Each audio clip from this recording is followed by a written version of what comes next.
Good evening, everybody. Welcome in to the Live and Learn podcast. Hope you're all doing well on this Wednesday. Another beautiful day here in New Brunswick. The weather sure doesn't seem like October. I'm sure it'll go away soon, but I am enjoying it while it is here because I hate winter and I'm not looking forward to it. People are saying, oh, it's too hot. It sucks. I will take it all day, every day of this weather, and I'm loving it in October. Not as cold to start the cold plunge season, but also build the tolerance, get better as the winter moves along. We have a lot to dive into tonight. We had a NHL where every team played last night. All 32 teams. It was the NHL freeze, they call it, the NFL's version of the red zone. It was fine, I suppose. I think it did pretty good ratings. So that was good to see. But an interesting concept for sure. They've done it 2 years in a row. But you go one game Monday, all 32 teams play Tuesday, and then you get one game tonight. So it's not great for scheduling. Only game on tap tonight, Washington, Philly, second half of a back-to-back of a home and home for these two teams. And so I applaud the NHL for trying something. I said on Monday, it was not lost on me that they're doing this the same night the NBA is opening, and it opened on TNT. So I think there was some calculated decision making there when it comes to television, trying to get some ratings. ESPN opens their NBA coverage tonight, so try to make it seem like they had opening night, which is always a big deal for these media companies. Doesn't really matter if the games are good, if the games are entertaining.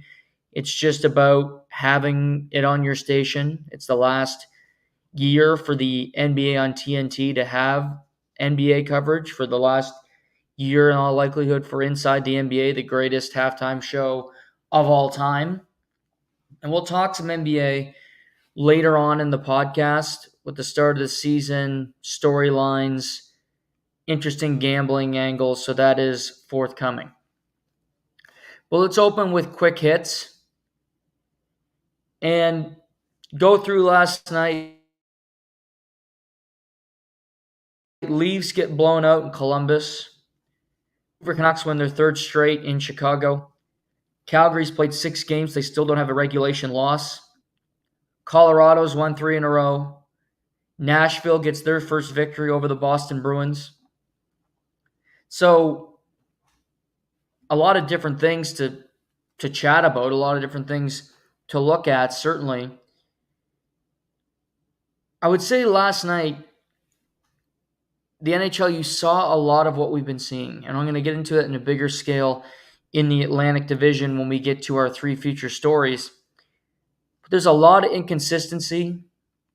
There's a lot of teams trying to find an identity, trying to find their way to win hockey games night in, night out. Not many teams have found it yet.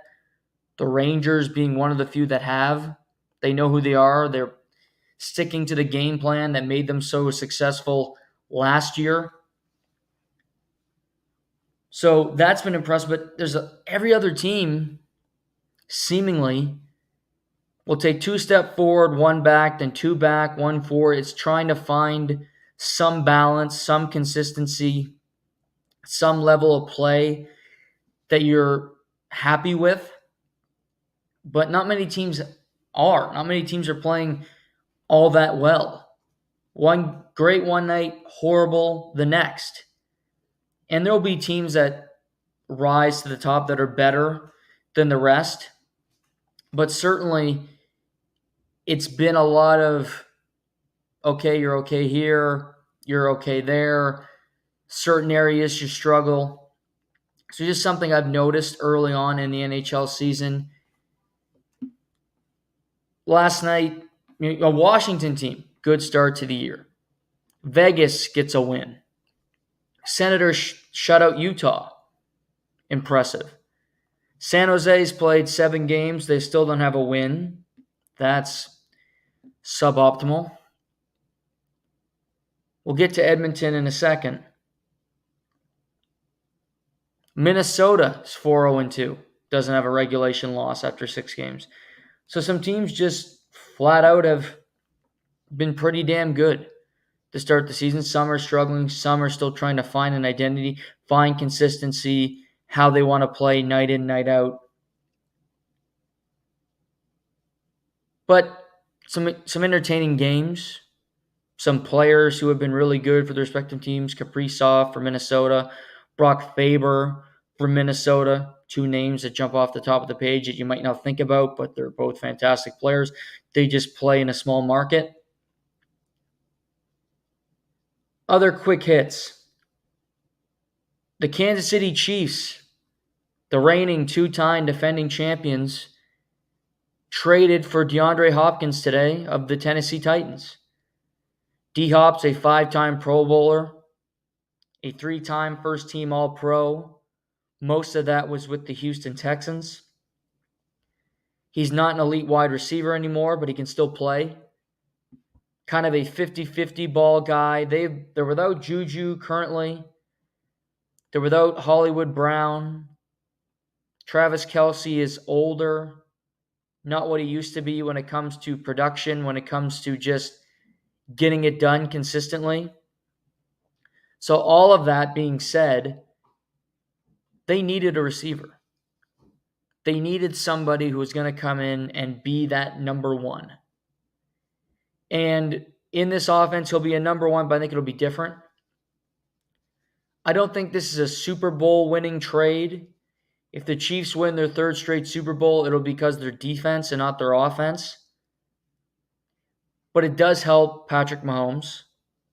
It gives him a better weapon than he had yesterday. It gives him a guy that's played in playoff games before, that's played with really good quarterbacks. D-Hop has. D-Hop, I would think, comes in rejuvenated after playing in Tennessee the last couple of years, being on teams that were not very good, that weren't trying to make the playoffs. Tennessee has 1 win on the season. They're one of the worst teams in football. So it made sense for the Tennessee Titans to be shopping their highly paid wide receiver.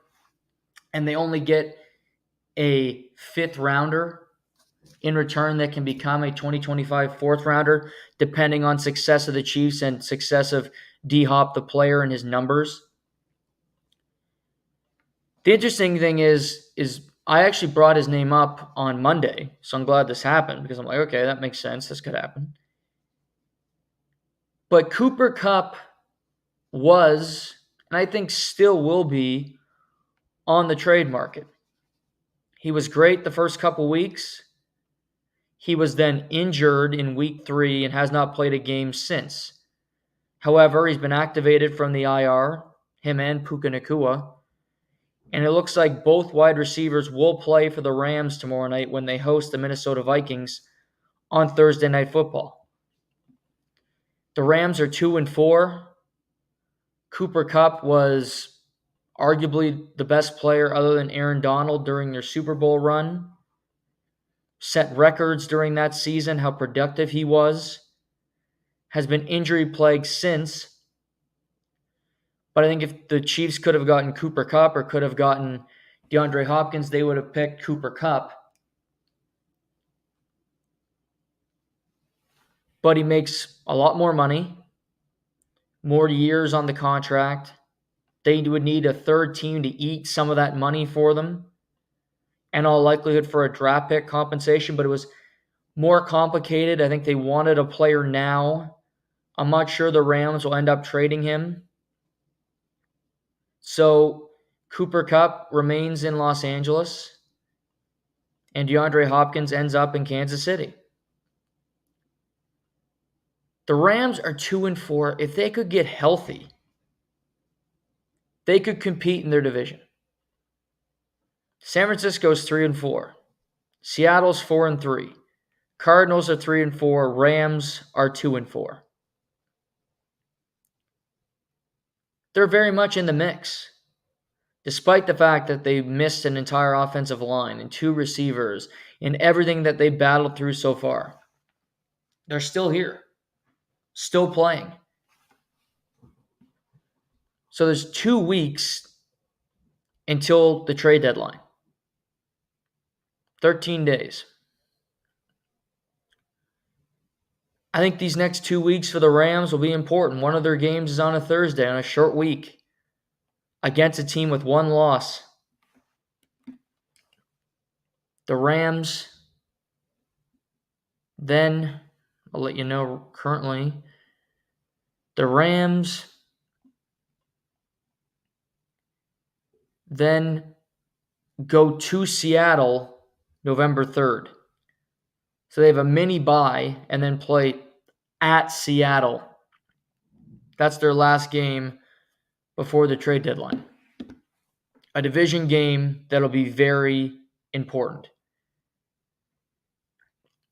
If they can beat Minnesota tomorrow night, beat Seattle, they're 500. I don't think they'll trade anybody. With Stafford at his advanced age and a chance to make the playoffs, I think he likes playing in Los Angeles. He was so loyal to Detroit. He only left when really the organization and he himself agreed that, you know what, there's really nothing else for us to do. We got to try to go through a rebuild. We got to try to recoup some talent. And you want to try to win something after never winning a division, after never winning a playoff game in his entire tenure in Detroit. But it was only after years and years of suffering, back injuries, everything he did, that they traded him. And ultimately, he goes on to win a Super Bowl with the Rams. And now the Lions are in a position where I think they're going to win a Super Bowl this year, if health permitting. But I don't think he'll want to leave. He's got 3-4 kids, wife in Los Angeles. As kooky and liberal as Los Angeles is, the weather's great. There's no snow. So there's benefits to being there. Beautiful stadium. A head coach that he likes a lot. You're not guaranteed to win if you got traded somewhere. You have to learn a new system on the fly. Not easy. So I think Cooper Kupp's going to stay in Los Angeles. I think Matthew Stafford is going to stay in Los Angeles. I don't see big changes coming for the Rams. Rumors of shopping pieces, sure. But that doesn't mean anything's going to happen. They're a team that still has hope. The Rams and the Dolphins are similar to me, where both teams' health with different players, if they could get healthy, I think could be decent. Dolphins aren't a bad team if their offense, if they have a quarterback named Tua who can be on the field. He has his flaws. Dolphins fans hate certain things about Tua Tagovailoa. But he's the best quarterback that city's had since Dan Marino, and that's not a debate. And with Tyreek Hill and Jalen Waddle on the field, and OBJ on the field, Devon Achane, Raheem Mostert, that offense can score some points. That offense could compete with the like of the Jets and a wounded Aaron Rodgers. And the Patriots, who stink. And maybe even, unlikely, but going to Buffalo and winning a game there. Those are two teams I look at and go, probably not sellers, because if everything goes right for them and it clicks, they could be dangerous. Do either team make the playoffs? Unlikely. Unlikely because they need a lot to go their way. But could they? Absolutely. Both at 2-4. Both with opportunities in Week 8. Rams playing a tougher team than the Vikings. Dolphins playing the Arizona Cardinals. And they're the favorite in that game, which surprises me. And we'll talk about lines on the show tomorrow. Going into Week 8, I'll release my hiking segment Sunday mornings. If you miss it, Instagram, Facebook, I'll be doing that every Sunday with the best bets for the week. Also, the New Orleans Saints signed Alvin Kamara to a 2-year, $24.5 million extension. He also then revealed today that he has a broken hand. Okay. I like Alvin Kamara. Good back. Used to be better. But the Saints are terrible. The Saints are who I thought they were. They lied about it early on. They lied, winning some games, beating the Cowboys. But now they have whole offensive rosters hurt. Rookie quarterback who isn't very good, and he likes to fumble. And Alvin Kamara, who's compromised. Defense that has to do everything. New Orleans isn't very good. And they're something, as of right now, with contracts going into next year, they're projected to be close to $100 million over the salary cap. And that wasn't including Alvin Kamara. They're going to need to cut players. They're going to need to trade. They've been doing this forever. It hasn't worked. They're always over every year scrambling to make money work. They're one of the worst teams in football. Their roster doesn't have a whole lot of talent. So I just think their decision-making, their processes suck. Nonsensical. We'll see what happens with the Saints, but signing Alvin Kamara makes no sense to me. And aging back with a team that has no direction. Alvin Kamara is, 29, be 30 in July. That's an aging back in football. It is. It's not old in life, but in football it is. Derrick Henry's the anomaly. He's got 438 yards rushing this year, Alvin Kamara, 6 touchdowns. That's 3.9 a carry, which isn't very good. That's been going down week by week because their rushing attack is just shit. I wouldn't have signed him. But then again, I wouldn't have Dennis Allen as a head coach, and I wouldn't have their GM doing this. So, New Orleans is just weird. They'll be hosting the Super Bowl. The Saints won't be playing in the game. The Saints won't be playing in the playoffs, let alone playing in the Super Bowl. But they get to host the Super Bowl this year in that stadium. So, great for the Bayou, great for the Saints. Let's move over to headlines. The Calgary Flames won again last night. They're now 5-0-1 on the season, beating the Pittsburgh Penguins in the gimmick in the 6th round. Nazem Kadri tied the game with 40 seconds remaining. And this pesky, feisty team that play out of the Saddle Dome, which is behind me on the screen, they just bring effort every night. They come out with a game plan. They come out with a great forecheck. They get solid goaltending, and they do enough to win. And I watched the game. I was bouncing around between number of games, but I watched the whole third period. And here's what I took from it. Not about the game and how they play, because I like the way they play. They make some mistakes, like their young Miramanoff, a young defenseman, likes to turn the puck over, and that's going to be an issue when he's young and he's still got some warts to his game. He might never be a great NHL defenseman, but he's working through it. It's going to happen. Here's what I like about the team. And just observing the third period in some games that I've watched this year, including a game, the only game they lost was to the Kraken on Saturday night in overtime. So they haven't a game this year where they don't get points. Incredible. This team looks like they really like one another. This doesn't look like a team that doesn't believe that they can win games. The media chat before including me, and I still don't believe Calgary will be a playoff team. But you look at the group, Anthony Mantha, kind of a cast-off, never had the greatest work ethic, was great in Val-d'Or, was really the Charlie Coyle. I equate those two together because I still think both players could be better than what they are at the NHL level. Huge guys, big frame, great shot, good hands. Mantha's fit in so far. He seems like a leader on this team. Rasmus Andersson is the heartbeat of this team. He's the best player on the Calgary Flames. He's morphed into a number one defenseman, and it's not even a debate anymore. He is one.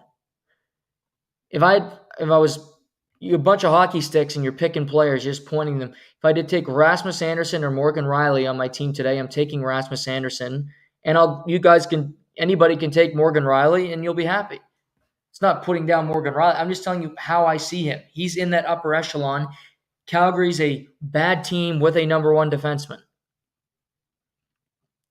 He's fantastic. Mackenzie Weegar, defensively, can have his warts. Mackenzie Weegar is one of the better offensive defensemen in the league. He led the NHL in goals last year. By defensemen. Goals by defenseman. Mackenzie Weegar. You'll Cale Makar. No. Not Cale Makar. Mackenzie Weegar.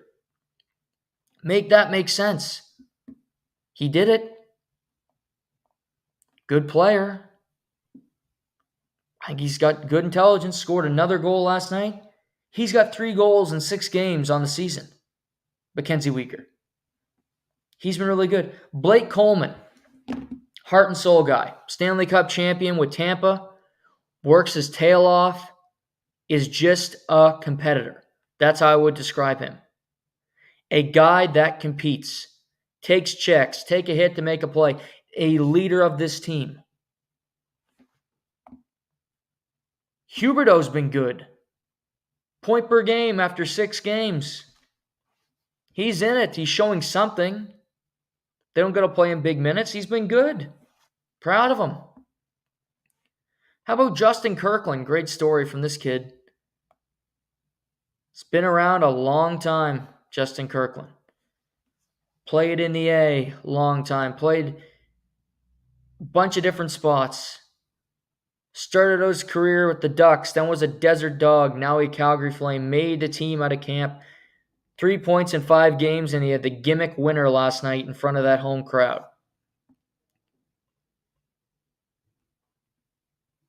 That's what I'd say to everybody in the league. You can beat Calgary. Certainly. Teams will beat them this year because they'll be more talented and they'll just be better. But if you think you're just going to walk into Calgary and get an easy 2 points, that's not going to happen. Because this team doesn't give up. This team has a compete about them. They have a fire within themselves that goes, you know what? Screw this team that we're going. They played Pittsburgh last. Pittsburgh needed that game more than Calgary. Pittsburgh has expectations. They shouldn't because their team sucks. There's another headline for you. They're old. They were AARP last year. They are a fucking nursing home, that team. I love Sid the Kid. He's great, and I love the loyalty. Actually, I don't. I wish he would have left. But he's loyalty, and it's fantastic. People like that in life. I do too. But the team is thoroughly uninteresting. Tristan Jarry gets paid over $5 million a year. They don't trust him to play. I said that was a stupid contract the second they gave it to him, and it's been a disaster ever since. Don't like saying this. Ryan Graves, defenseman, Pittsburgh. He's from Nova Scotia. He's on the ice every time a goal is scored against, seemingly. And it's not just, okay, well, it's plus minus. No, you hate that stat. I do. I think it's crap stat. But when you see the player turn the puck over and then it's in the back of the net, it's his fault. No points after 6. 0, 2 penalties. He's 8 games. Squadouche. Carlson. Almost point per game, so that's how you look at it, but he's been junk. But to me, Calgary just competes. They buy in. They believe in each other. They're a Ted Lasso team. Just believe. Have some faith. 2 goals by defensemen last night. Coleman, 2 points. Lomberg, Kirkland, Miramanov. I just like their compete. Connor Zary played 19. I think he played 19 good minutes. Good player, Connor Zary. I like him a lot. Shifty. He is small, but the kid can play. The kid can absolutely play. Calgary impresses me because I watched the game. Certain things you like about it. They can be better in their own zone. But my biggest takeaway is just this team believes in themselves. This team likes one another. There's teams that win. Like, for instance, let's pivot to Edmonton, who lose again last night, and they're about the same loss that they've had 3 times already this year. So I want to detail this. If you don't know, Edmonton played Carolina last night at home. They are 1-4 on home ice this year. And up 2-0, entering the third period, they lose the game 3-2. Unacceptable. Stuart Skinner was really good last night. That's the bitter thing. It wasn't even his fault. Stuart Skinner was good. He made a big save in overtime, made a huge save early in the third period. Edmonton lazy on the boards and not paying attention to detail in their own zone, period. Connor McDavid had 2 goals. Great. I don't care. Because they lost. And this is the difference. You look at it and go, okay, McDavid, couple Draisaitl. Okay, scored a goal in the power play.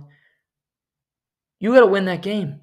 You're up 2-0 going into the third. Carolina's first game out west. Not used to the travel yet, all this different stuff, and you lose.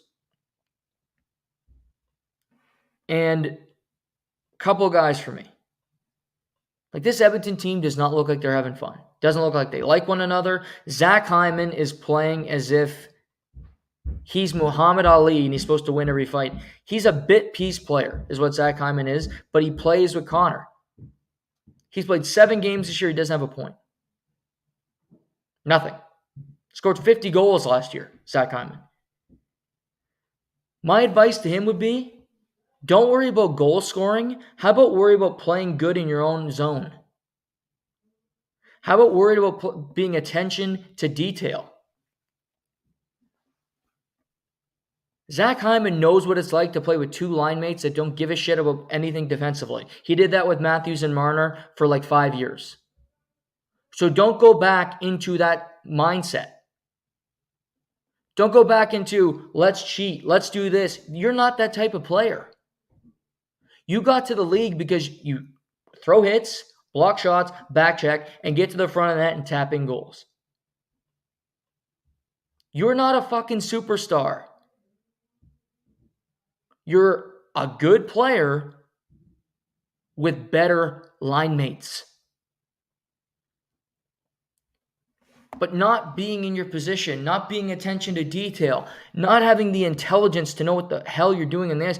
Draisaitl, Bouchard, awful defensively. Busting out of the zone when you don't have control of the puck. When you don't have security, when you're not safe. Edmonton, their game against Carolina, games against Dallas, and their game against Chicago. Leads. And you blow it. And you blow it. 3 times this year already.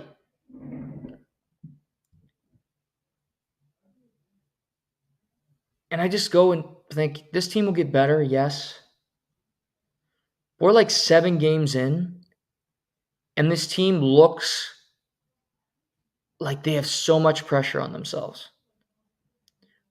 Florida's not covered as much as the Edmonton Oilers.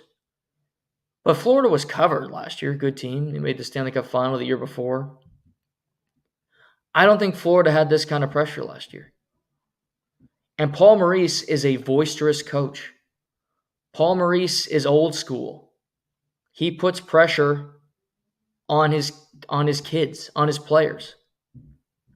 And I didn't feel it like this. Edmonton, it can't be a full year of no fun.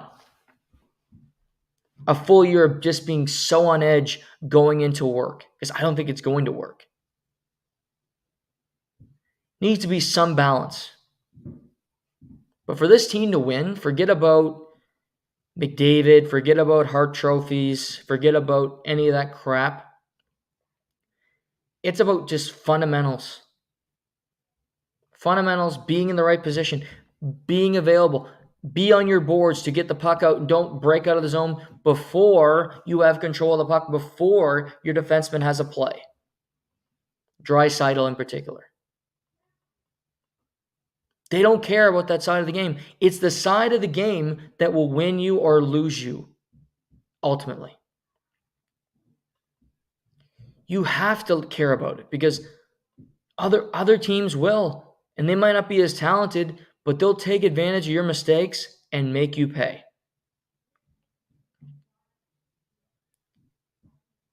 But another similar loss for the Oilers in a game that you look and go, they should have won. They should have won up 2-0. They should be better than this. They are now 2-4-1. It's not horrible. We were talking about inconsistency and other teams not looking great. But also, it could be better. You don't have to be 2-4-1. Oilers' next 3. These are all got to be wins. Home to the Penguins Friday night. At Detroit Sunday afternoon. At Columbus back-to-back on Monday. At Preds. Preds are a tougher game, but they have already won in Nashville this year. That'll be their second trip to Nashville in the month of October. And they play Calgary to wrap that up on the 3rd of November. 4-game road trip after their home game against the Penguins on Friday night. Those have to be W's. Have to be. So then you come home, Devils, Golden Knights, Canucks, Islanders, Preds, before they head back out east. The Oilers haven't been impressive. You're seeing other teams improve. Ottawa, for instance, I've seen improvement in their game. They played a really good defense. They got a lead last night, and they shut it down. They did make it a firefight. They didn't try to score 8 goals. They scored 4. They were comfortable with 4, and they won a game in Utah. Good job by you. Learn from your mistakes. Edmonton hasn't so far. Let's now pivot to Utah. You think, why are we talking Utah? This is serious enough news for me to include in headlines. Injuries in Utah. 2 defensemen, Sean Dursey, former first-rounder, was a King, so he was a Maple Leaf, then he was a King, then he was a Coyote. He had shoulder surgery. He's out 4 to 6 months for Utah. He could miss the rest of the regular season, potentially, depending on how long the rehab takes. Another defenseman, John Marino, out 3 to 4 months, also had surgery today. So they're without 2 defensemen out of their top 6. Mikhail Sergachev currently leads the NHL in ice time per game at over 26 minutes. So he's been playing a ton, the newest addition to that blue line. But I liked Utah's team. I thought they could compete for a playoff spot if get some solid goaltending from Connor Ingram and from Velmelka. Sergachev was a nice find. You already have some good talent in Logan Cooley and Dylan Gunther and a bunch of other guys that can produce. But they're not loaded with talent. Sergachev is great, but he can only play so much. Like, for instance, their defense last night against Ottawa, and they're now 4-2-1 on the season. Robert Bertuzzo, they had Sergachev, Kesselring, Valimaki, Ian Cole, and Kolnachuk. And Bertuzzo played 15 minutes. Kolnachuk played 18. Sergachev played 22. Kesselring played 20. Valimaki 19. Ian Cole, at his advanced age, played almost 20 minutes. Not ideal. Ian Cole is a bottom pair defenseman. Good experience, Stanley Cup champion. I like the addition. They did recall Maverick Lamoureux today, who played on the Canadian World Junior team last year, you might recall. Big defenseman.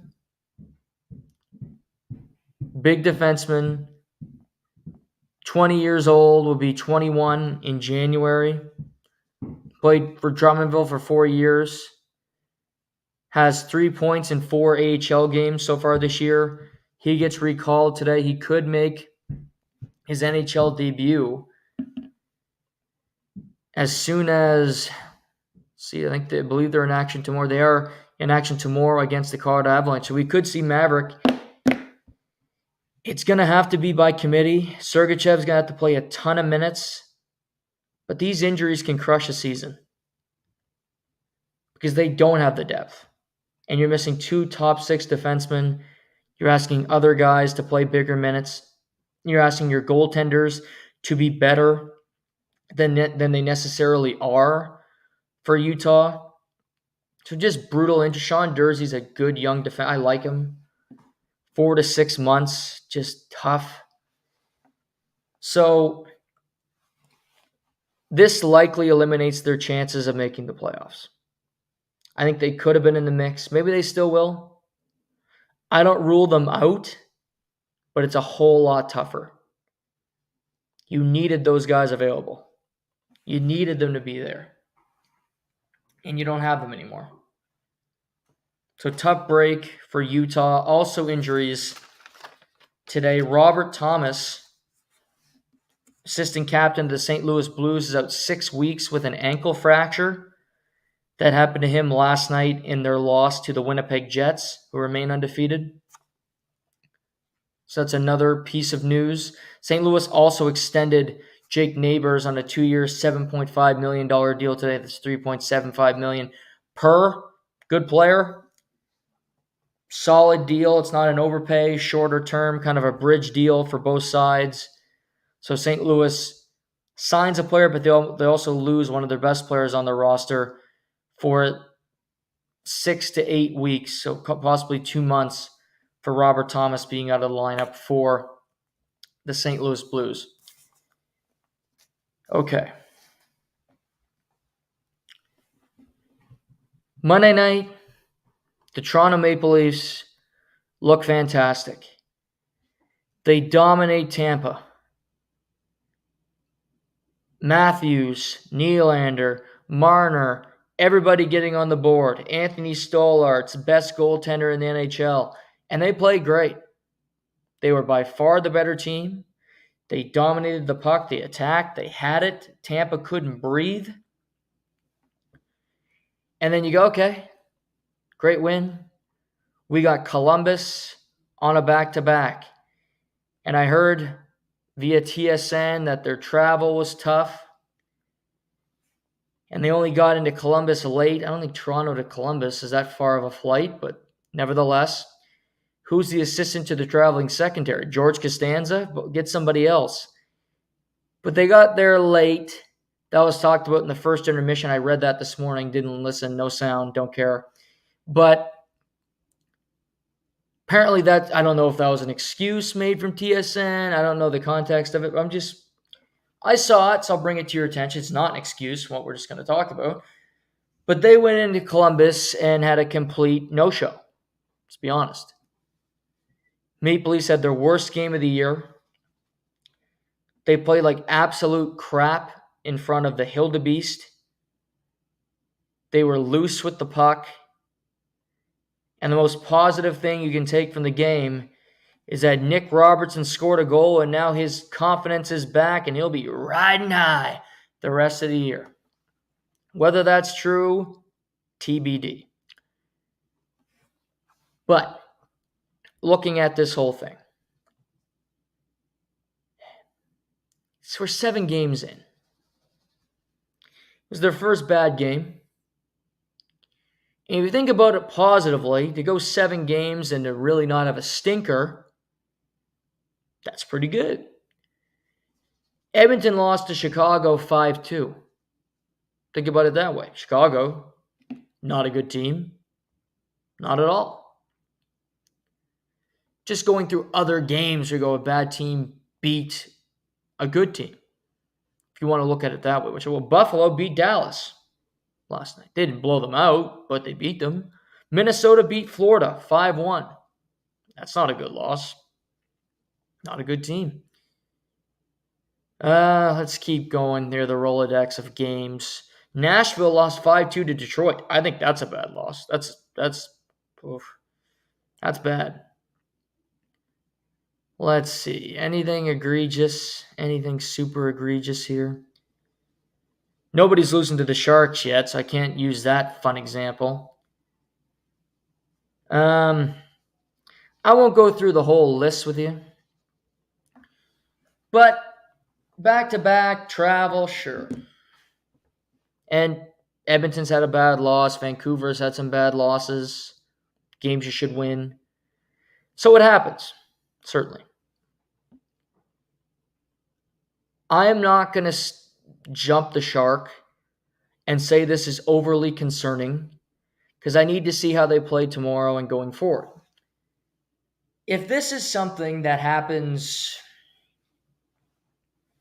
once every couple weeks, then I think the conclusion will be, and it won't be an unfair conclusion, that regardless of who the coach is, this team will resort back into their old habits.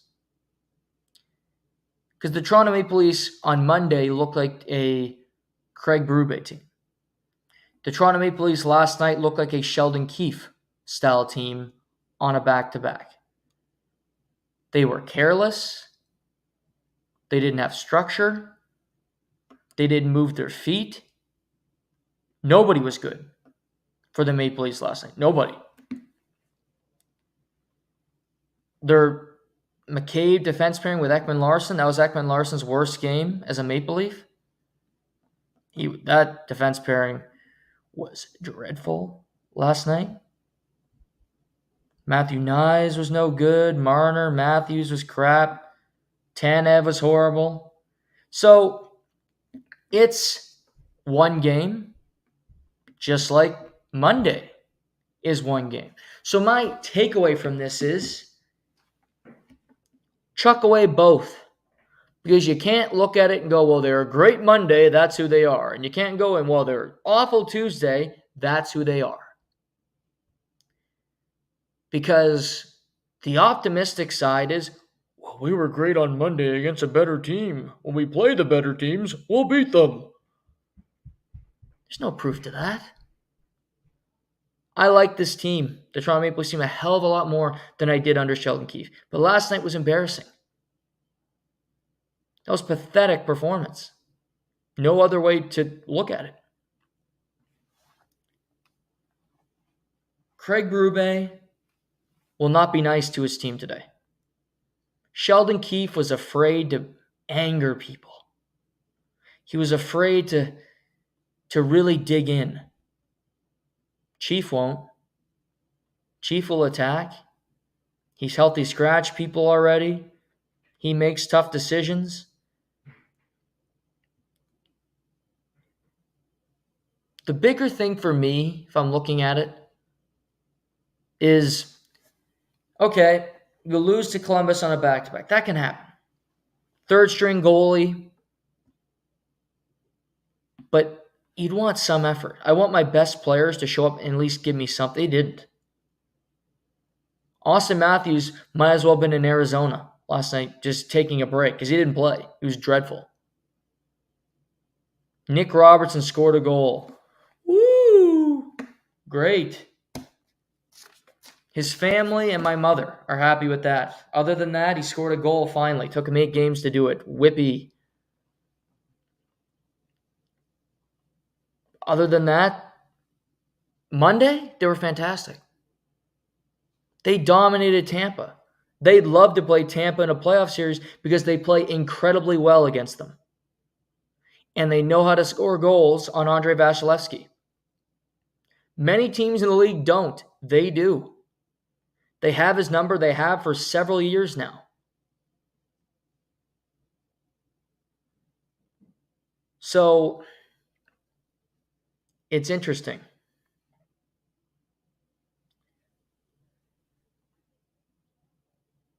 They play St. Louis tomorrow. Berube's first game against his former team since he was fired. That'll be an emotional one. That'll be a game that I'm sure he will want to win. I think it's really important for his team to come back with a response and play hard for him because you want to beat the team that fired you. That's human instinct. That's human nature. So I want to see how that is tomorrow. But the best players show up, have a response, play with intensity, play with some fervor, some attitude.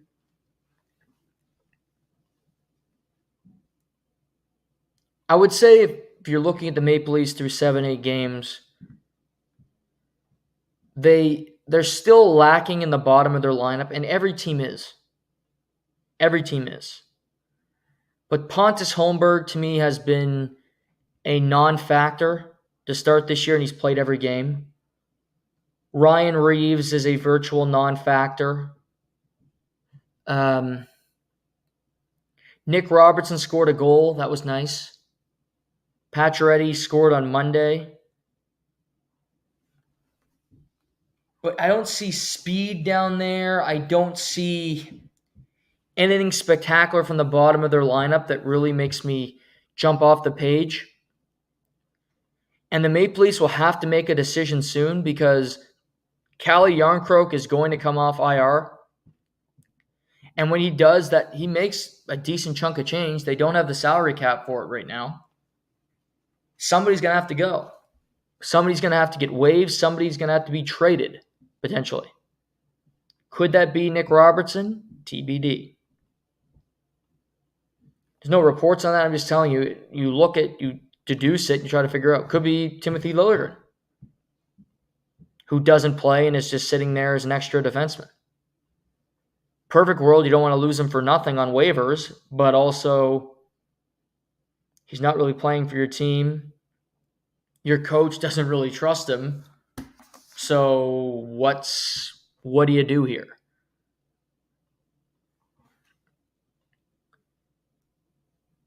But it was 2 games. 1, you're awesome beyond belief. 2, you're dreadful beyond belief. 2 extremes.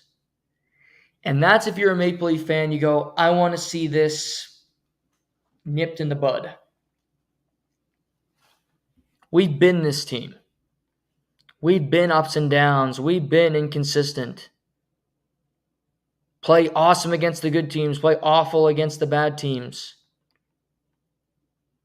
Another good thing for the Toronto Maple Leafs is, I mentioned this off the top, but the Atlantic Division is, you could say it's the toughest division in hockey. I wouldn't disagree. But it's very wide open right now, a couple weeks in. Some really good teams that will be playoff teams that will be threatening. Likely one of these teams in this division, unless it's the Rangers, will be representing the Eastern Conference in the Stanley Cup Final. But they haven't found it yet. They haven't found an identity. They haven't found consistency, just the ability to play with that same fervor night in, night out. Looking at the top, Florida, 4-3-1 to start. They got crushed at home against the Minnesota Wild last night, and Bobrovsky has been awful to start the year. Toronto, 4-3. Boston, 3-1. Marchand doesn't have a goal yet. He's getting yelled at by Jim Montgomery. They look old. I've been saying this for years. How long is it going to take for this team to look old and for their center ice position to be so bad that other teams can take advantage of it? This might be the year. Swayman's great, and I like their defense core still, but they're struggling to score goals early on, and I expected that to be a problem for them the last number of years. They've overcome it. We'll see. Slow start. They play Toronto on Saturday. In Boston. Tampa, 4-2. Similar thing. All in the same position. Tampa gets crushed by the Leafs. The next night, they traveled, by the way, from Toronto to New Jersey. Traveled. And they beat New Jersey in New Jersey on a back-to-back with a backup goalie. So it can be done, TSN. It can be done, but don't bring that up. No, don't bring up the facts. Ugh, don't bring up, that's tough to bring up the facts. It's so hard to do, I know. And I feel for them. That's why I'm here. To point out obvious facts. Toronto to Newark, I get it, not a long flight. I've done it. Newark Airport, really nice, actually. I like the Newark Airport. Some might say nicer than Pearson. If you're ever flying, stop in Newark. Small little airport, a couple good little restaurants, little layover. Find your gate real easy, good little seat, probably charge your phone. Less annoying Ontarians walking around talking about God knows what with you. Just people from Jersey. Might see a cast member of The Sopranos. Some positive things. But Tampa, 4-2. Ottawa, 4-2. Ottawa, ups and downs. Still no Linus Ullmark because of the tightness epidemic that we've talked about the last number of weeks. Anton Forsberg got the start last night in Utah. Big shutout for him. Big turnaround. And they're playing good. Jake Sanderson is fantastic. He's the Senators' best player. Giroux can still go. Still a good player. Timmy Stützle looks... My big thing for him, it looks like he's put on about 20 pounds of muscle. He's trucking people out there. He's a big boy. He's laying people out. I like Timmy Stütz. Kid can play. Kid's got a mean streak. He's got all the talent in the world. Batherson's had a great start to the year. Buffalo, 3-4-1. In the mix. It's won their last couple. This is what I'm saying, how close these teams are. Detroit, 3-3. Detroit, a game off of what Florida is. Right now, Detroit, Alex Lyon, the Lion King, with a shutout against Long Island last night. So all these teams are bunched up. Montreal, 2-4-1. Yeah, they got crushed by the Rangers. But the Rangers, the 3-week power index, are the best team in the league. They were last year. They're still quite good now. They have the best goalie in the world in Igor Shesterkin. So they got some good stuff going there. Montreal, a rebuilding team, and you get them and you get smoked. But I just want to point out the Atlantic Division and how bottled up it is. No team has been particularly great so far in this division. Every team is still in it. Do I expect Toronto? Do I expect Florida? Do I expect Boston, Tampa to be better? I worry more about Boston. As I said a while ago, this should have happened years ago. They neglected their center ice position, and they neglected providing elite talent. The Charlie Coyles, the Pavel Zakas of the world, they lose Jake DeBrusk. Elias Lindholm has been meh. That's my word to describe him so far. Meh. He was not great last night. So I'm keeping my eye on Boston. I am, because they're just showing, they show signs of something that could fall apart. Will it? I don't know. If you look at the Metropolitan Division, just to compare it when it comes to standings and when it comes to how teams are looking and how bottled up it is. Rangers 5-0-1. Pretty good. Devils 5-3-1. The rest, Capitals, are a surprising 4-1. And they got Philly again tonight. They easily could be 5-1 on the season. Pittsburgh 3-4-1. Hurricanes 3-2. Blue Jackets 3-3. Flyers 2-2-2. Sorry, Islanders 2-2-2. Flyers 1-4-1. They are having a dreadful start. They're not playing well. Torts pissed. So, but a lot of it is close. Avs 3-4 in the Central. Blues 4-3. Utah 4-2-1. Dallas 5-2. Minnesota 4-0-2. Winnipeg Jets 6-0. Down 2-1 in the second period. Come back to win 3-2 in St. Louis against a division rival, against a team they do not like. Hellebuck, another good start. They're in Seattle tomorrow. At Calgary on Saturday for the Jets. It's a fun game. Be watching some of that. Calgary does play tomorrow against Carolina. It'd be fun if Calgary was still undefeated. Winnipeg still undefeated. That would have to happen. Jets at Kraken, at Flames, home to the Maple Leafs on Monday. So a couple hard games coming up on their schedules. They have opened in great fashion. But the NHL it's been bouncing around. Teams trying to find an identity. Teams trying to find what makes them tick. Coach is still frustrated with certain players, trying to give them some leeway before they yank it back because they go, you know what? You don't fit my system. You don't listen. You don't do this well, whatever it might be. Flyers Capitals. Only game tonight.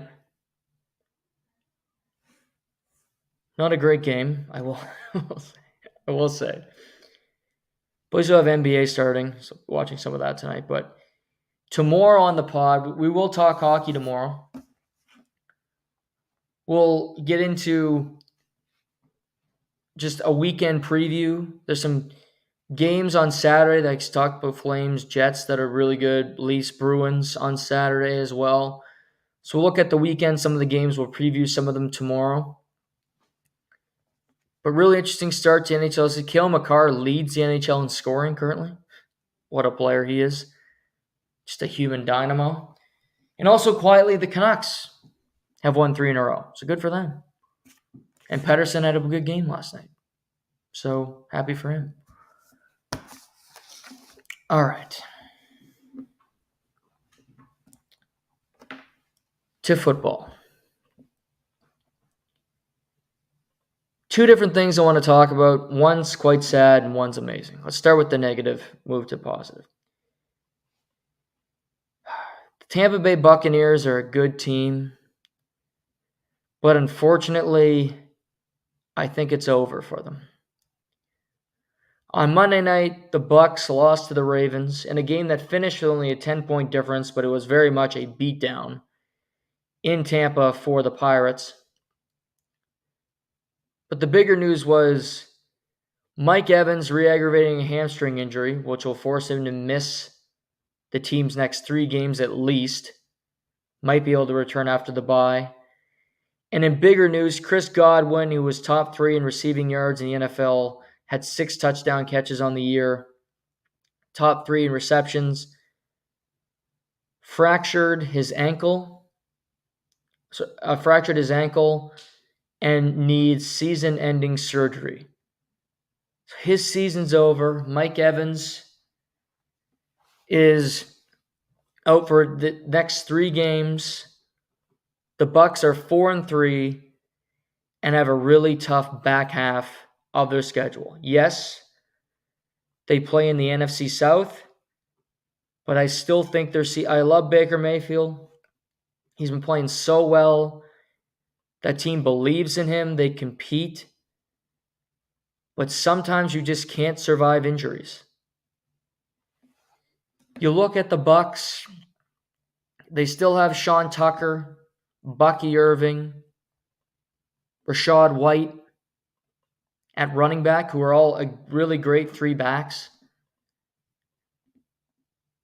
They have Jalen McMillan, who played at UW and was good at UW, in particular playing with Michael Penix Jr. III. He's got 6 catches in his NFL career so far, 74 yards, 1 touchdown. Trey Palmer, a second-year player out of Nebraska, still very much finding his way. He's got 5 catches for 61 yards this year. Cade Otton, a tight end who will get the ball more, 27 catches, 263, 1 touchdown. Averages 10 yards a catch. Sterling Shepard,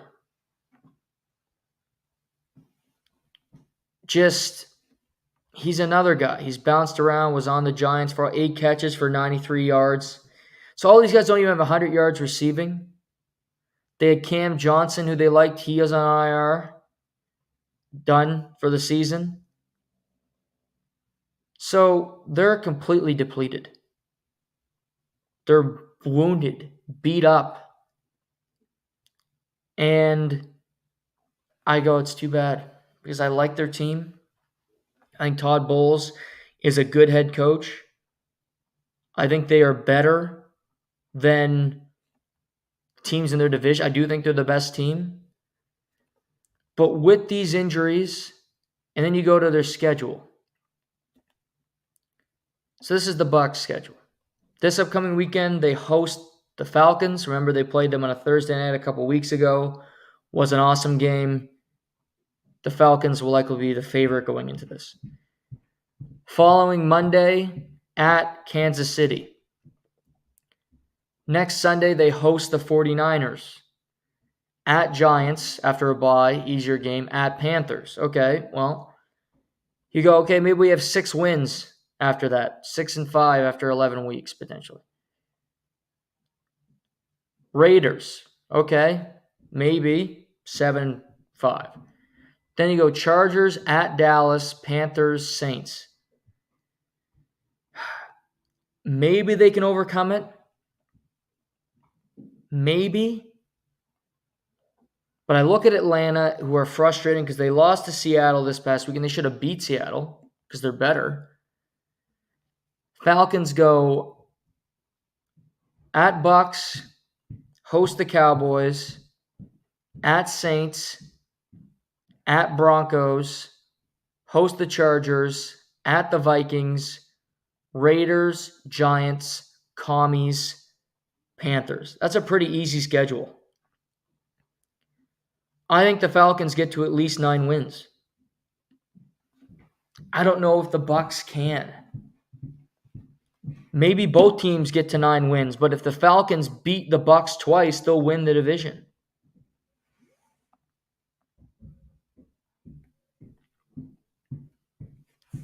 Kirk Cousins with that offense, they're the healthier team. So I hate it for the Buccaneers. I hate it for Baker Mayfield because they had a good team. I think this was a year they could have been frisky in the NFC. With San Francisco in complete disarray, the Cowboys in Neverland, you have no NFC South team that you trust, no NFC West team that you trust. The only great teams are teams in the NFC North. Vikings, Lions, Packers, and the Bears. All are pretty good. Honestly, now that I like the Bucs, and yes, they lost the Ravens, and I told you on Monday the Ravens would cover that spread, and they did. -4.5, they won by 10. But if I had to power rank it and the Bucs were healthy, it would be Detroit number 1, clear cut for me. 2, I would go Green Bay. I have that much respect for him. I worry about Jordan Love with the interceptions a little bit. He's already got 8. He's only played like 5 games. But he likes to take chances. He likes to throw his ball down the field. I can live with that. And I think Matt LaFleur can work on that with him. I would then go with the Vikings because I respect Brian Flores and that defense so much. And their offense isn't bad. Sam Darnold to Justin Jefferson can work on a lot of different plays. And then I'd go number 4, everything's the same. I'd probably go the Bucs because I don't trust Philly. The Commanders are in that mix, but they still have to do more for me. And also Jaden Daniels is injured and he runs a lot, so I worry about that the back half of the season for the WFT. But unfortunately, I think the Buccaneers are finished. They're no longer in that mix, and injuries have won. A lot of injuries in the NFL so far. A lot of them. San Francisco, depleted. Bucks, depleted. Kansas City, a lot of guys missing, yet they don't lose. Fortunate teams, Ravens, they have their pieces right now. Detroit, they lost Aiden Hutchinson. They continue to overcome it and to this point. Now, the other side of it, Lamar Jackson. Lamar Jackson, he's not better than Patrick Mahomes. He's different. But he's special. In this era, it's Lamar and Patrick. It was Brady and Peyton Manning, 2 stationary quarterbacks that would throw the ball out of the pocket. In this era, it's 2 guys that can break away and run if they want to. Can also throw 5 touchdown passes if you want. But Lamar's won 2 MVPs, and he's the betting favorite to win a 3rd as of today. As he should be, by the way. 5 touchdowns on Monday night. And that offense is just clicking. Mark Andrews, 2 touchdowns. Rashad Bateman, I love Justice Hill in space. Derrick Henry didn't even have a great game.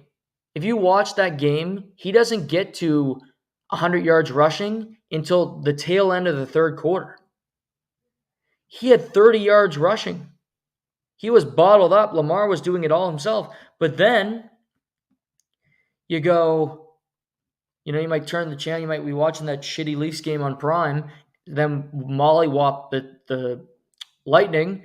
You come back to it and go, holy shit. Derrick Henry ended the game 15 carries for $169. It's 11 yards a clip.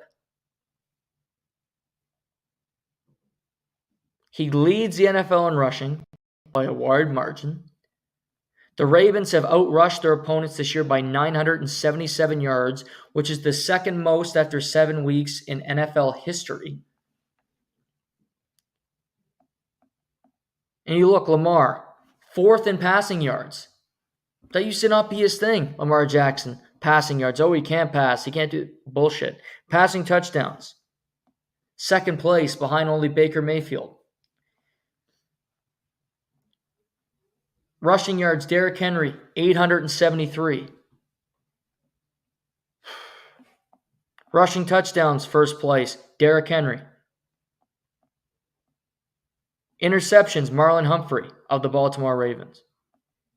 Tackles, Roquan Smith, 2nd, Baltimore Ravens. Sacks, Kyle Van Noy with 7, which is tied for 4th, behind only Aiden Hutchinson, Will McDonald, and Dexter Lawrence.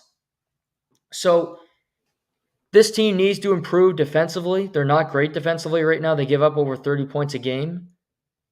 But their quarterback's playing the best in the sport. They have the perfect 1-2 punch with Derrick Henry. Bateman's improved. Say Flowers is awesome. They have 3 tight ends that can go. Justice Hill can catch the ball in the backfield. He's crazy fast in space. They're right up there with Kansas City. They're not above them because they've lost them already this year. And Patrick Mahomes is 4-0 against Lamar Jackson in the playoffs. 4-0. That's tough. Tough to overcome. I need to see him win that game first. But should that hurt his chances of winning a number MVP? No. MVP is, it doesn't matter what you did the year before. It doesn't matter what you did in the playoffs. It's how are you playing this year? Because it's the MVP of 2024, 2025. Not of MVP of, well, you were great, but you sucked in this instance. A lot of season to go. But if the season ended today, Lamar's the MVP. And it's probably unanimous. And Derrick Henry might get votes too, quite frankly. Josh Allen's still in the mix, certainly, with the Bills. I feel like people really want him to win one. I don't know if it's like Charles Barkley in the NBA where he won one where Michael should have won like 6 in a row. Same with LeBron. LeBron should have won a lot of MVPs. Jokic should have, in the NBA, should have won 3 in a row, but they had to give one to Embiid. Because, Jokic didn't win, and the year they don't give him the MVP, wins the NBA title and wins the finals MVP. Oh, these voters. These voters. So stupid. But it's sad. But I'm happy for Baltimore. And they're fun to watch. They got Cleveland this weekend where Jameis Winston was named the starting quarterback today. And we'll talk about Week 8 tomorrow. Some big spreads. As we get later in the year, Vegas starts to realize there are some bad teams in the NFL. They had some of that fight taken out of them. They're not as good as they were. So let's jack this up a little bit. And that's when you go, uh-oh. Should I be betting on the Tennessee Titans plus 10, possibly 11 points? Probably not, but I'm frisky to do it. We'll talk about that a little bit tomorrow. I want to wrap the show today talking about the association, the National Basketball Association, which began the season last night with the Boston Celtics raising the banner, getting the rings, and then dropping a beatdown at the hands of the New York Knicks. Boston Celtics tied an NBA record by hitting 29 three-pointers in a game. They missed their last 6 trying to break the record, which was kind of funny, not going to lie. But the Celtics crushed the Knicks. The Celtics should be the favorite to repeat. Interesting storyline. A team has not repeated in the NBA, since the Golden State Warriors in the mid-2010s. So it's been a minute. Back and forth. I'm going to say this. I like seeing a three-pointer. Steph Curry is awesome. There's still, to me currently, there's not a more entertaining player to watch than Steph Curry. If I'm going to watch a game, I'll watch Golden State because I want to see Steph Curry play, period. But it's not that entertaining to watch a game where a team makes 29 three-pointers. Just isn't. Jacking up shots the whole night. Nothing in the paint. It's not the basketball I want to watch. And I get it if you're a Celtics fan, if you're my boy Seamus, my brother from another mother, he probably loved it because he's a Celtics fan. And I get that. You should. You're a fan. I don't find that entertaining basketball. Maybe this is the old school in me. I grew up learning basketball, hearing from my father about his heroes, Karl Malone, Dr. J, Julius Erving, Charles Barkley, who could shoot but would get in the paint. How about Patrick Ewing at Georgetown and then for the New York Knicks? You can shoot a 3. Michael Jordan averaged shooting 4 to 5 threes a game. That was a pretty entertaining brand of basketball. He was just the best player of all time. The game changes, but that many three-pointers to me, it's too much. The Boston Celtics shot 61 three-pointers last night. The Knicks shot 30. I'd rather see a team shoot 37% from three, which is the Knicks. They went 11 for 30, than a team shoot 48 going 29 for 61. That's just not that entertaining to me.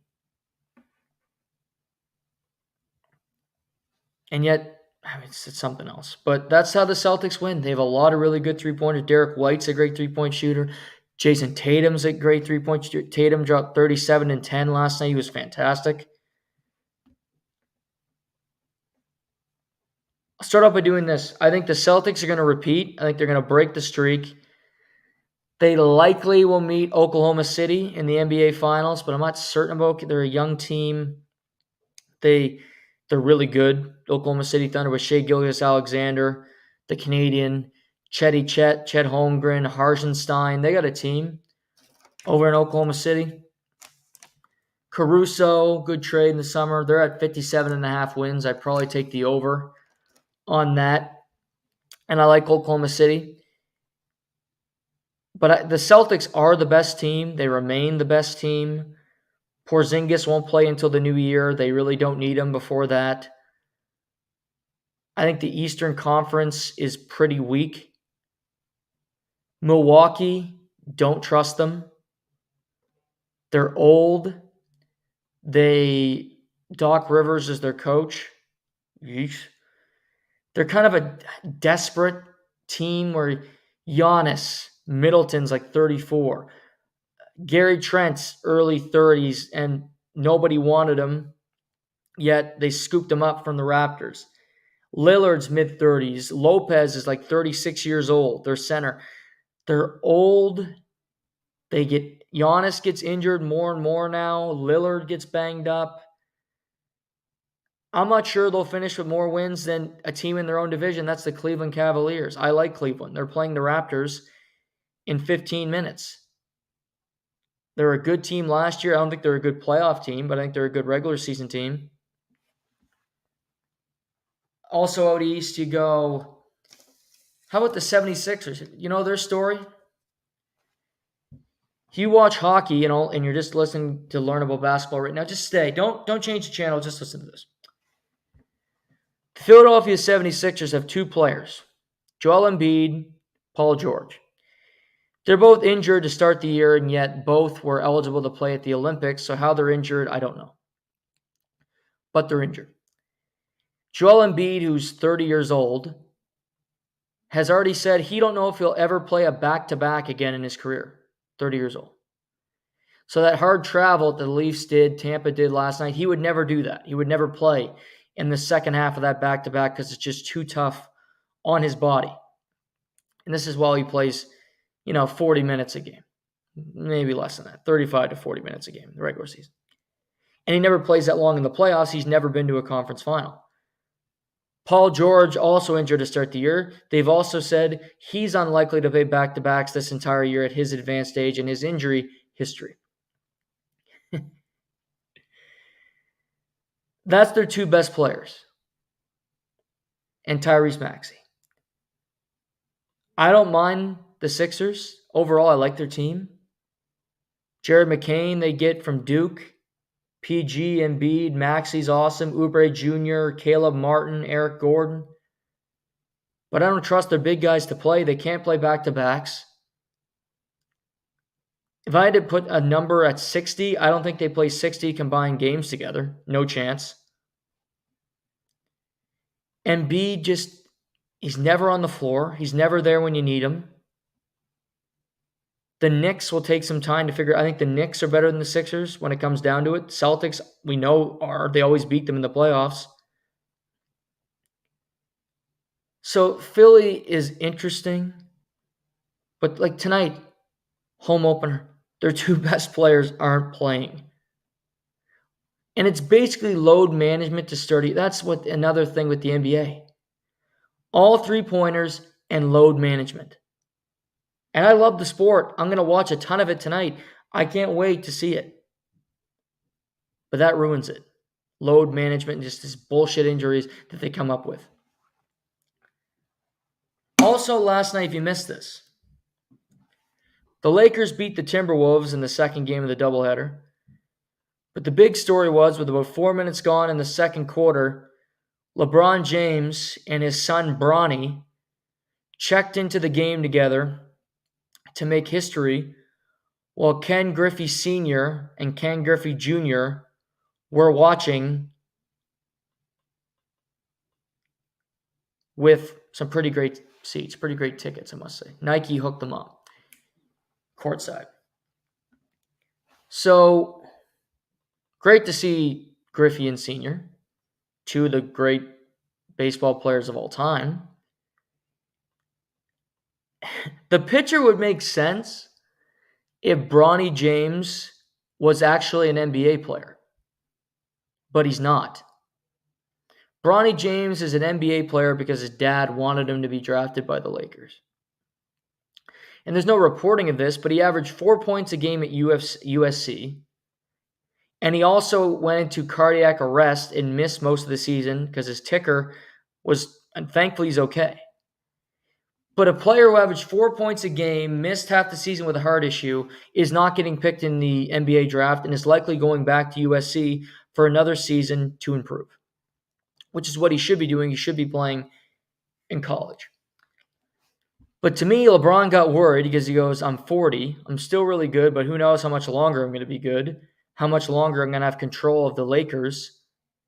So I need my son drafted. I need him on an NBA roster while I'm still around. He wanted to play with his son. He gets his dream. He gets to do it. But Bronny played 2 minutes. He got a rebound last night and he shot 0 for 2. So it was a publicity stunt. It wasn't real. And then he leaves and doesn't play the rest of the game. But the Lakers win, thank God. Anthony Davis with a big game. But he should be in the G League if he's not playing in college, which is the NBA version of the AHL. Go down and get minutes. It does not help him to play 2 minutes in the NBA as a 19-year-old. Just doesn't. I don't know if LeBron's going to allow it, but to me, this is just stupid. I get it. You want to do it for your son. Your parents help you. My first job was for my parents. I know I don't necessarily get that job at 14 if my parents don't own the business because I was a 14-year-old stupid kid. But they gave me the opportunity. That was nepotism. I've had it in my life. Absolutely. But not to get on an NBA team. Not that he can make $1 million plus contract. That doesn't happen. Ken Griffey Jr. didn't get drafted because Ken Griffey Sr. was a good baseball player. Jr. was better than his old man. Ken Griffey Jr. made baseball cool again. He's an icon. Seattle Mariner for life. They love him. They just have to buy a beer the rest of his life in Seattle. Different here. Publicity stunt. I get it. It's a heartwarming moment, all that. But to me, it just reeked of desperation. It just reeked of, this isn't right. Why isn't he playing for USC? Why isn't he playing in the G League? I hope he gets sent down in the next couple of days because he's not an NBA player. He can't shoot yet. I don't know what he brings to the table. And he's not going to get minutes because the Lakers want to win games. Will they? Unlikely. They're over under 42.5. They're 1-0. But in their division, Suns, Sacramento, and Golden State are all projected to win more games. Only team below them are the Clippers. So that screams to me you're a team that's battling for a play-in spot or could potentially miss the playoffs in a really tight, loaded Western Conference. But NBA tonight, Milwaukee, Philly, without Philly's best players. Magic against the Heat. The Heat will be unveiling their new floor. It's now the Pat Riley Stadium, the Kaseya Center. You got Suns, Clippers, the Clippers in their new building tonight. Billions and billions of dollars. Steve Ballmer pumped about it, although No Kawhi Leonard to start out the new building. No Paul George because he's not even playing for the 76ers. Golden State and Portland later tonight. So we got some NBA and also Caps playing the Flyers in the second half of a home and home. And also it's Wednesday. So if you like Survivor, Survivor's on at 9 o'clock on CBS, which somebody might be watching in like half hour. Not telling you who, but could be me. It's been a really fun show. Hope you guys have enjoyed it. Be back tomorrow as we get prepped for a weekend. Tomorrow, we will preview the World Series, which begins on Friday night.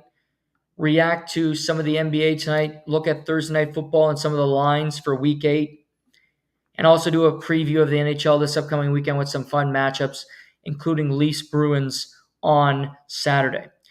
Thank you all for the continued support. Thank you guys for hanging out tonight. Until next time, I'm Noah Warren, and this is the Live and Learn podcast.